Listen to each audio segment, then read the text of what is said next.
For listeners and viewers of Infowars.com and PrisonPlanet.tv, Webster Griffin Tarpley really needs no introduction. But it is important for some who don't know who Mr. Tarpley is to tell them that he is an accomplished author, researcher. He has, of course, degrees in history and economics. And so now our interview, in depth, never before seen, with Webster Griffin Tarpley. When we look at the environmental fanatics, the ecological extremists, the Malthusians and neo-Malthusians of the Obama regime, we will see that one of their common denominators is a hatred for science, technology, and industry. They believe that there are only two main problems for human civilization. They would say those two problems are overpopulation and industrial pollution. And everything they do comes from a desire to restrain population growth or to reduce population. And they're willing to contemplate means that we can only describe as genocide. And then industrial pollution. And they've gone from their hysteria about chlorofluorocarbons, and then the ozone hole, acid rain, and today their favorite topic, of course, is the greenhouse effect, global warming, carbon footprints, and so forth.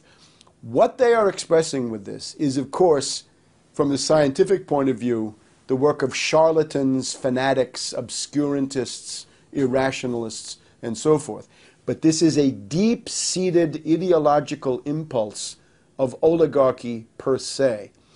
If you go back to the Greek historians, in the time of Thucydides, and we're talking about 400 BC, in the time of Thucydides, and sometimes thought to be Thucydides, but it's a separate person, there's a writer called the Old Oligarch. He has no name. We don't know what his name was, but he's called the Old Oligarch. And the Old Oligarch writes that he hates the Athenian navy because the Athenian navy is a high-technology operation, and it's allowing social mobility for plebeian and proletarian types from the lower classes, and thereby threatening the class privileges of people like the Old Oligarch.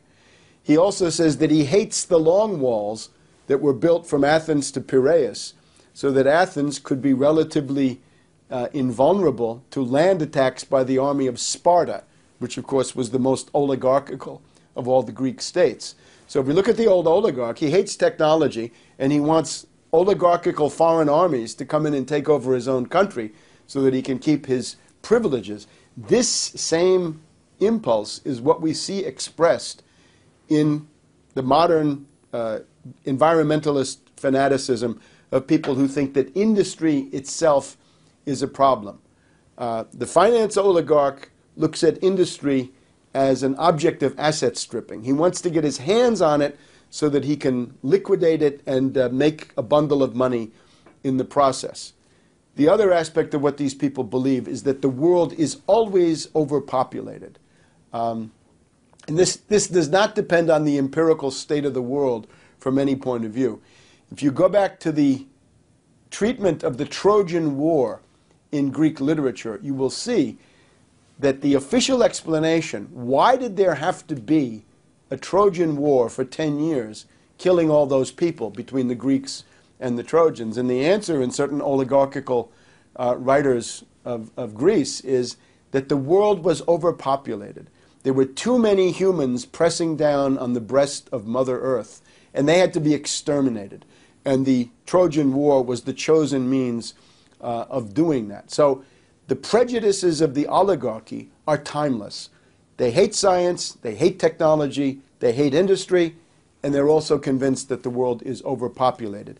In the 19th century, maybe in the wake of the Krakatoa volcanic eruption, which caused some cloud cover around the world for a couple of years, although it was a purely natural process, you had writers like John Ruskin and a group of proto-fascists and extremists among British academia who came out then with the additional idea that pollution was the principal product of human society. And this was obviously a way to attack industrialism, to blame pollution on industry. This is Ruskin's infamous storm cloud of the 19th century and related things. And since then, The British oligarchy, naturally, is the most extreme expression of these tendencies up to the time of Prince Philip, right, who says that if he could, he would like to be reincarnated as a deadly virus to come back and kill people and solve the problem of global overpopulation. Now, I submit that not even Hitler goes quite as far as Prince Philip in public statements, at least about what it is that he wants to do. In the autumn of 2009, we've had some important international financial meetings. We've had the Group of 20 meeting in Pittsburgh, and we've had the Istanbul annual meeting of the International Monetary Fund. And out of this emerges, I think, a political project of the U.S. British oligarchs joined by the European Central Bank and their followers in Japan, which comes down to this. The International Monetary Fund will be made into the center of a world economic dictatorship.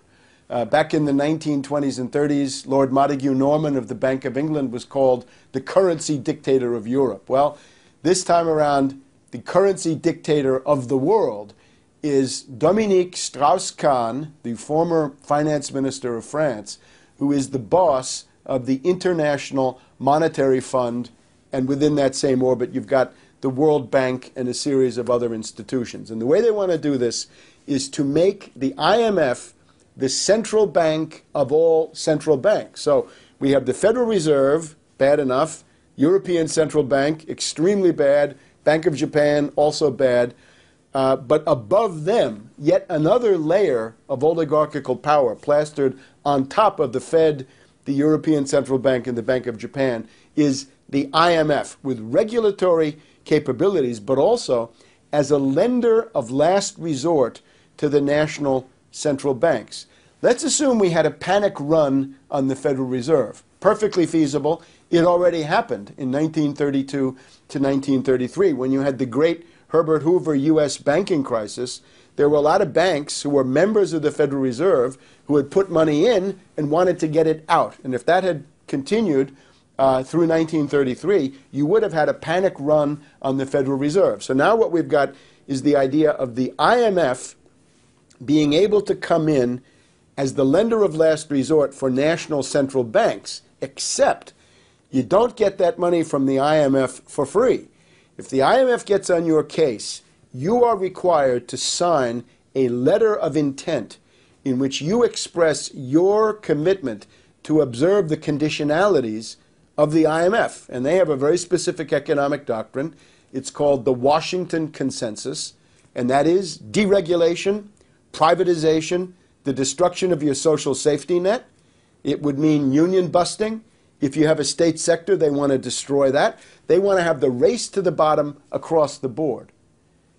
Now, what happens if the U.S. goes bankrupt and has to turn to the IMF for loans? At that point, U.S. sovereignty ceases to exist, and you're going to have Dominique Strauss-Kahn or some similar cosmopolitan finance oligarch sitting in Washington, because here's where the IMF is, but imposing a worldwide financial dictatorship on the U.S. with, of course, the British having the inside track to the kind of stuff that gets done. It's ironic because the money that the IMF uses comes from the member states. Most people are not aware that among its many crimes, and this is one of the worst crimes, the Obama regime has transferred $100 billion US to the International Monetary Fund. At the same time that California was collapsing, Illinois was going to hell, New York was facing bankruptcy, and communities across the nation were experiencing tremendous hardships. Obama finds $100 billion for the IMF. Now, what do they do with that? The currency for the new world finance dictatorship is already there. It's special drawing rights, SDRs. This is something that emerged after the collapse of the Bretton Woods system, after Nixon destroyed Bretton Woods with British assistance in August 15th, 1971. They created special drawing rights. They called it paper gold. Of course, it's not gold. At the beginning, it was a basket of currencies. That has evolved. It's a purely paper creation.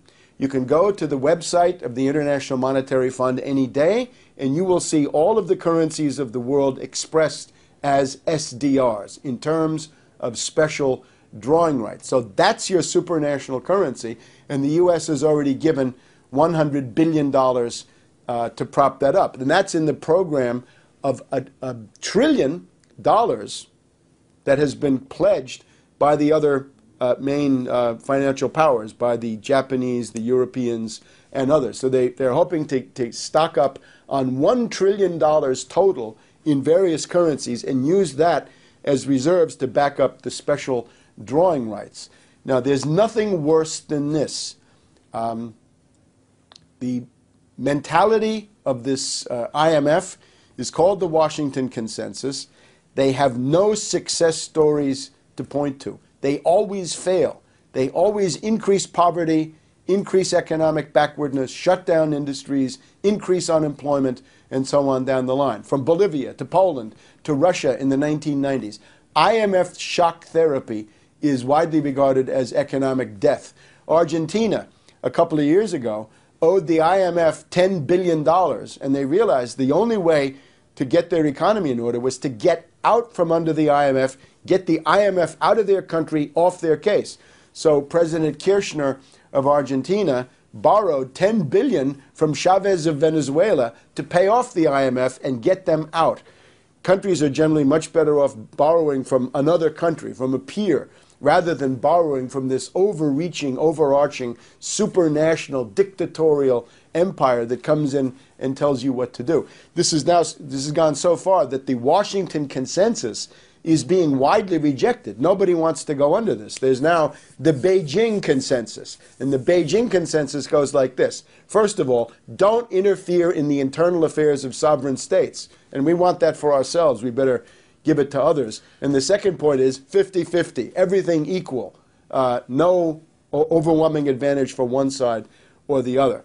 So the special drawing rights is what is happening. There are other hypothetical options, fallback options, back burner options, regional currencies and things like this. But what is actually going on in the world, and what you've given $100 billion for, is special drawing rights, SDRs. We're in a dollar crisis, and there's no doubt that we're in a dollar crisis. It is impossible now for the US dollar to remain the single world reserve currency. The US dollar cannot do that anymore.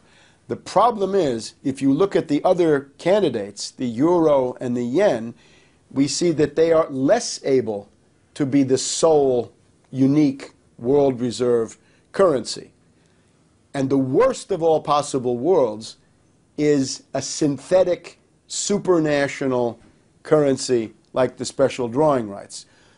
If we go back to 1944 at Bretton Woods, Lord Keynes, a very evil British imperialist with left cover, came to Bretton Woods in 1944 to try to undermine the dollar and attack the dollar. He proposed something called Bancor, and Bancor is pretty much special drawing rights. It was a synthetic imperialist currency unit that would be used as a world reserve currency. Keynes wanted to prevent countries from having balance of payment surpluses. He wanted to stop them from developing by preventing them from exporting. This is typical British imperialist thinking represented by Keynes. So people today have to realize that the proposal to create a synthetic, hoked up, supranational currency is the worst possible outcome. Now, President Medvedev of Russia showed this coin at a recent international summit. I'm sure President Medvedev knows better than anybody that that coin is not by any stretch of the imagination going to represent a world reserve currency.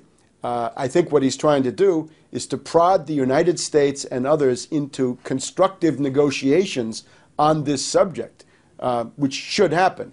Naturally, you're going to have to do some pulling of teeth, right? Obama, Geithner, Summers, Volcker, these characters are hysterically, fanatically opposed to any kind of constructive negotiation. And then you've got the British, who would like to blow up the entire world system and play last man standing. In other words, to play the card of chaos and confusion in the world monetary system with the hope that the dollar goes down, the euro goes down, the yen goes down, the ruble goes down, and believe it or not, the decrepit, withered mummy of the British pound is the last man standing.